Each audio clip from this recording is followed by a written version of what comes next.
강제 북송 얘기를 안 할 수가 없습니다. 그렇죠? 지금 뭐 강제 북송과 대우조선 문제가 어느 나라를 지금 뒤엎고 있는 상황인데, 대우조선 문제는 이틀 동안 제가 분석을 해드렸고, 강제 북송도 연일 나오고 있습니다만, 지금 현재 상황은 이게 유엔 인권위원회까지도 관심을 갖는 그런 참 큰 이슈가 지금 눈덩이처럼 커지고 있는 상황이기 때문에 제가 말씀을 다시 드립니다.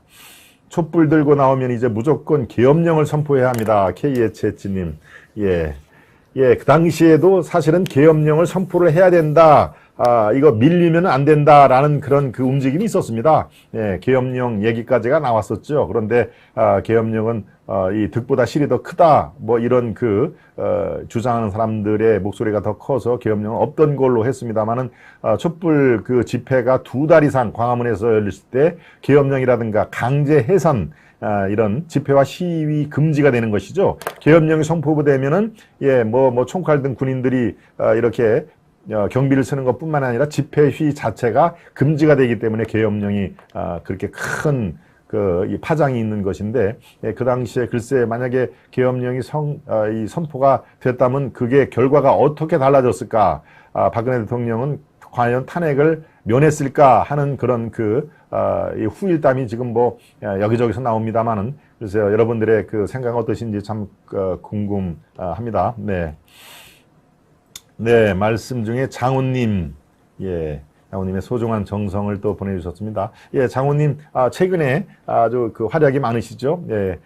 이렇게 아주 촌철 같은 메시지도 자주 보내주시고요. 오늘 소중한 정성, 대단히 감사드립니다.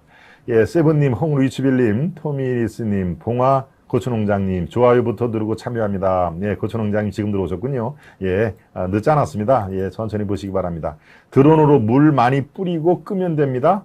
어떤 얘기를 하는데, 드론으로 물을 많이 뿌리고 불을 끄면 됩니다.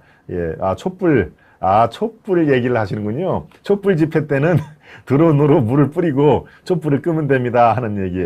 토미레스 님이 아주 토미레스 님이 오늘 그 말씀에 제가 빵 터졌습니다. 그거야말로 촌철이네요. 그렇습니다. 봉화고추님, 허리 좀 빨리 완쾌되기를 바랍니다. 라고, 말씀을 해 주셨고요. 두 번째, 한동훈 얘기를 계속 이어가겠습니다.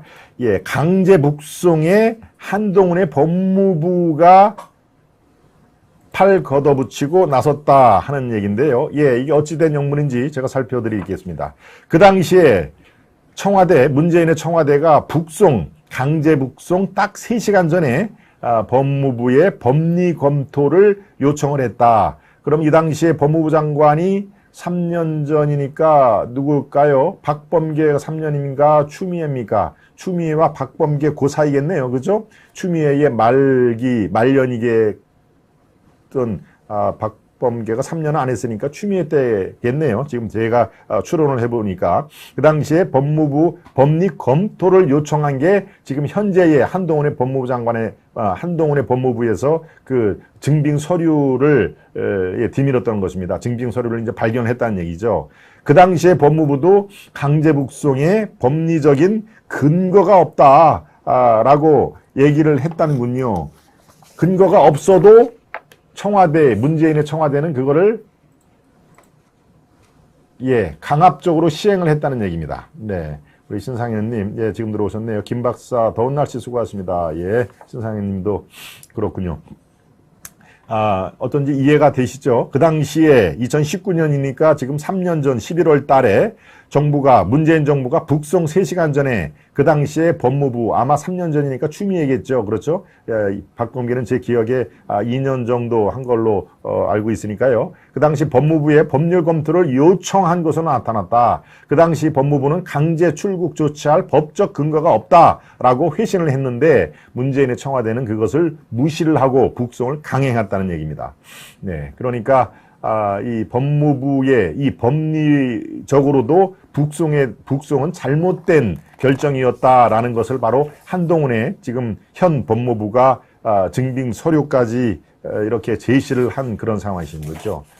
예. 법무부가 청와대로부터 법리 검토 요청을 받은 지 3시간 만에, 불과 3시간 만에 귀순원인 2명은 눈이 안대로 가려지고 포승줄에 묶인 채 판문점에 도착을 했고요. 안대를 벗고 북한군을 본 어민은 머리에 바닥을 찌으며 발버둥 쳤지만 호송을 담당했던 경찰 특공대원들에게 이끌려 불과 12분 만에 북한에 넘겨졌다.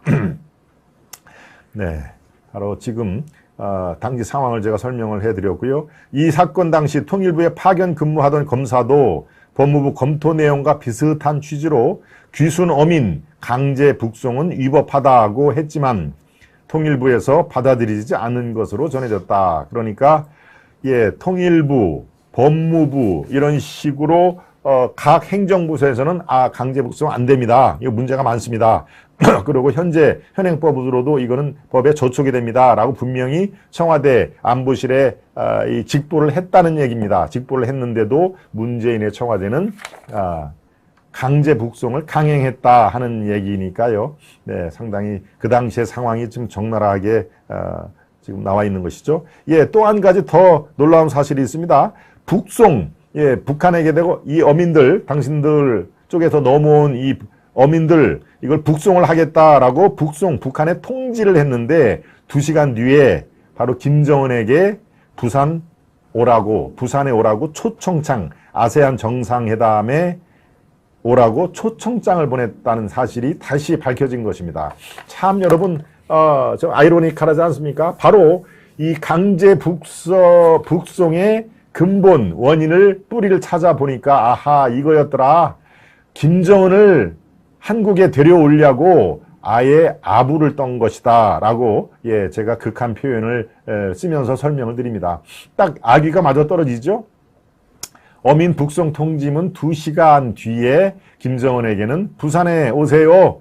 자, 초청장을 보내드립니다 라고 한국 아시안 특별 정상회의에 북한을 참석을 지금 뭡니까? 문재인은 김정은과 정상회담을 그렇게 아주 갈구하고 애원하고 있지 않습니까? 그런데 마침 한 아세안 특별 정상회의가 열리니 요때 김정은 당신이 서울에서 서울이나 제주도나 이렇게 와라 우리가 초청장을 보낼게 라고. 그런데 이 초청장을 보낸 게 바로 어민 북송 통지문 2시간 뒤다라고 하는 예, 이 앞뒤 어기가 딱 맞은 떨어지는 것이죠. 그러니까 강제 북송 저렇게 통일부와 법무부가 다 이거 안 됩니다. 예, 법에 저촉이 됩니다. 라고 얘기를 해도 문재인의 청와대 안보실에서 강행한 것은 바로 김정은을 제가 뭐 김정은의 그 심기를 항상 24시간 살피는 정부라고 얘기를 했습니다만 바로 김정은을 초청을 하기 위한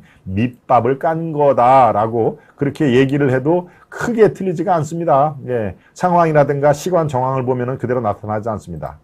예, 이 야당에서는 우리 군을 만나서 도망했다. 그러니까 이 귀순 의사의 진정성이 없다라고 얘기를 하지만 실제로는 상황을 다시 돌이켜볼 때 사격을 피해서 이틀간 표류를 한다. 우리 그 해군들이 총을 쏜 게 바로 뭡니까? 경계를 위해서 포를 쐈는데 이 어부들은 그것을 실제 포격으로 생각을 하는 것이죠. 자기들을 죽이려고 포를 쐈다라고 생각을 했기 때문에 도망갔다는 얘기입니다. 실제로는 경계 주의를 주기 위해서 빵빵 몇 차례 쏜 건데 자신들을 직접 겨냥해서 쏜 걸로 오인을 했다라고 하는 그런 정황이 지금 쏙쏙들이 나오고 있는 상황입니다. 예, 이 사람들은 김책항, 북한의 김책항에서 출발을 했는데요. 이때 떠날 때부터 귀순을 하겠다라고 하는 그런 그 서류도 지금 나오고 있다는 얘기인데요. 예, 북한의 무전에서는 남조선에 결심한 자들이라는 저런 구절도 나온다. 북한 통신 무전, 이 사람들이 쭉 한국으로 NLL을 넘어서 한국으로 올 때 남조선행을 결심한 자들이라고 하는 문구가 나오기 때문에 예, 김책항부터 이 사람들은 귀순을 염두에 두고 결행을 한 것이다 라고 하는 사실이 속속들이 나오고 있습니다. 예, 여기에 또 한 가지 계속 지금 매일매일 새로운 얘기가 나오고 있습니다.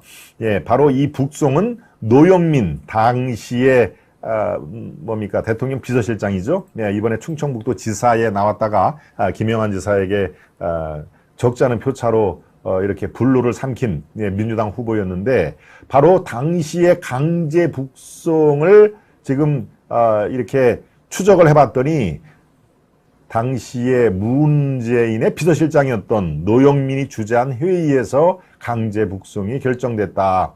예, 이때 서훈 국정원장은 참석을 안 했는데 무슨 일로 참석을 안 했는지는 파악이 되지 않았다. 매우 이례적 상황이고 국정원의 고발장에 이런 내용이 그대로 담겨 있다. 예, 선박을 우리가 납포한 이틀 뒤에 청와대 대책회의를 했는데 그때 주도를 한 사람이 바로 노영민이었다. 그러니까 이번 상황은 청와대가 주도를 한 것일 수밖에 없다라고 하는 정황 증명이 나오는 것이죠. 예. 청와대가 또 이렇게 나옵니다. 살인범죄, 북송을 살해 있었나? 라고 청와대가 국정원에 문의를 한 겁니다. 합동조사 이전에 국정원에 문의를 2번이나 했답니다. 그러니까 북송 살해 있었나? 라고 얘기했는데 국정원이 그런 사례가 없었던 걸로 알고 있다라고 얘기를 했음에도 바로 이틀 뒤에 강제 북송이 이루어졌다라고 하는 얘기가 이렇게 새로운 사안이 매일매일 이렇게 나옵니다. 그러니까 지금 상황에서는 청와대 안보실에 주도적으로 이 강제 북송이 이루어졌고 그 결정 사항에서는 주재를 대통령 비서실장 노영민이 했다라는 그런 그 정황 증명이 나오는데요. 예, 대통령 비서실장이면은 대통령을 대행을 하는 사람입니다. 네, 대통령의 대리인이죠, 대리인. 네, 그러니까 사실은 그 최고 결정권자가 노영민이 될 수가 있나요? 예, 그거는 그 윗선이라는 게 바로 대한민국 최고의 군 통수권자인 대통령까지 지금 거론이 될 수밖에 없는 그런 이유이기도 합니다. 네. 예, 지금 이 북송 2명 어부, 북한에서 넘어온 귀순 어부가 16명의 동료 선원을 죽이고 넘어온 아주 흉악범이라고 일찌감치 얘기를 했죠. 예, 이제 프레임을 쉬운 목적에서 그렇게 얘기를 했는데 알고 봤더니 북송한 2명은 탈북 브로커였다라고 하는 또 새로운 얘기가 나옵니다. 예, 그 2사람의 그 신원은 어부가 아니고 고기를 전문적으로 잡는 사람이 아니고 탈북을 도와주는 브로커 출신이었다. 그러니까 이 사람들도 탈북을 해서 남한으로 귀순을 그렇게 쉽게 결심할 수 있었다. 그러니까 16명을 살인했다는 것은 그거는 말이 안 된다라고 지금 국힘 집권당에서 얘기를 하니까 또 민주당에서는 아이고 또 북풍몰이를 하네. 쟤들 16명을 줄인 살인자인데 정말 잔인무도한 살인자인데 왜 저걸 탈북 브로커라고 얘기를 하느냐. 예. 현재로서는 탈북 브로커라고 하는 그런 아주 명명백백한 증거를 제시를 하지는 못했습니다. 네. 예, 북에서는 16mm 배에 16명을 못 탄다는 증언이 나오고 있습니다. 예, 18명이 타고 나머지 그 2명이 16명을 죽였다는 그런 정말 아주 무슨 영화에나 나올 듯한 글쎄요. 2명이 저 작은 배에서 16명을 죽일 수가 저는 그것도 가능하지 않다고 생각을 하는데요. 예. 우상호는 또 한마디 했습니다. 안 죽이고 자백을 했겠나라고 반백을 했는데요. 예, 자백은 얼마든지 강제 자백이라는 거는 뭐 그 가능성을 그 가능성을 염두에 두고 모든 것을 진행을 해야 되지 않겠습니까? 네. 그렇군요. 예. 노영민 면상은 과학입니다. 노영민 얼굴은 과학입니다. 망도님이 참 저를 또 한번 파한 데서 하게 만드시는군요. 예. 김나영님, 파울로보님, 흉악범이라고 이것도 개뻥이죠. 예, 2018년 12월 30일 광개토 대왕함 사건도 거론해 주세요. 해가님이 말씀하셨는데, 예, 광개토 대왕함 사건, 이 선원들 이렇게 서로 싸우고 살인사건 난 거 그 얘기 하는 건가요? 네, 그렇군요. 네. 적당기에 제가 다시 찾아보고 우리 해가님의 그런 민원을 한번 소화를 하도록 하겠습니다. 예, 참 이 강제 북송 사건은 참 까도 그 양파처럼 계속 실타래가 올라옵니다. 예, 그러니까 점점 문재인 청와대가 코너에 몰리는 그런 팩트가 계속 올라오고 있죠. 네, 관련자들의 증언 또 증빙 문서 이런 것들이 참 계속 올라오고 있습니다. 네. 노영민이 도마뱀 꼬리가 되려나 비단구도님. 네. 만약 이렇게 되면은 글쎄요. 그 칼날이 문재인 대통령, 전 대통령에 향하지 않도록 희생양이 필요하겠죠. 그게 비서실장일 수도 있고 아니면 지금 미국으로 이 도피성 출국을 한 서운일 수도 있고, 예, 서운 상황이 이렇게 되면은 서울 국정원장은 예, 들어올 수밖에 없습니다. 예. 그렇지 않으면 또 뭐 인터폴이라든가 이런 걸 또 적색 경보 수배를 해서 대한민국 망신을 사는 그런 상황이, 예, 전직 국정원장이 인터폴에 체포가 됐다라는 게 참 세계를 얼마나 놀라고 우스갯소리로 만들겠습니까? 예, 저는 그런 일이 벌어지긴 해 아마 들어올 거라고, 대한민국 이른바 국정원장 출신은 그 정도의 자존심은 뭐 있지 않겠습니까? 우리는 그걸 뭐 믿어야 되겠죠. 네.